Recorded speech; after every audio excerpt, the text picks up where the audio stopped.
So I teach a course, Strategic Performance Management, which is basically a game theory course, right? So we use game theory to learn business decisions, and the prisoner's dilemma is something that happens very commonly in a variety of business decisions.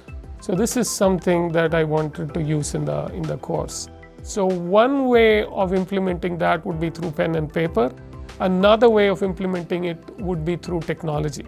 So I have to get pairs, for example, to play a prisoner's dilemma once, and then they have to play it, let's say, 20 times, right? So for each pair, they're playing it 20 times. So if I didn't automate it, what would I do?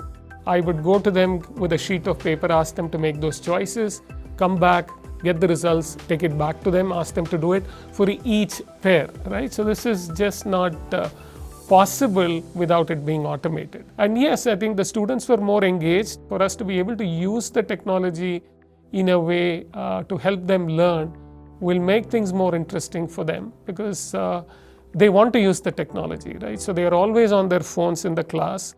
And so this is a useful way for them to use their phones or their laptops, right? So some students did this through their phones, others did it through their laptops. This is a more useful way of using that technology, which they are anyway using. There are many advantages of the simulation. One, if you want to make it anonymous, if they don't know who they are playing against, I can do that with this.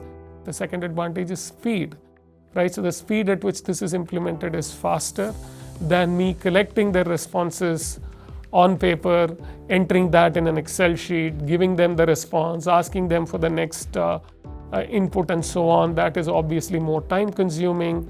That also seems less exciting, right? So if they see the results directly on their screen, they enter the input on their computer, they see the response on the screen, that somehow seems more interesting as well, and it keeps them engaged throughout. Yeah, the process was very, very straightforward, right? So the CLT was just very good, very helpful. In every stage, there were improvements. If there was ever a glitch, that was fixed in the next iteration and so on. So, it was a fairly smooth process. It obviously took them a lot of time to do it, but from my side, there were a few iterations, but not too many. Because I did this for the first time, I was a little bit apprehensive.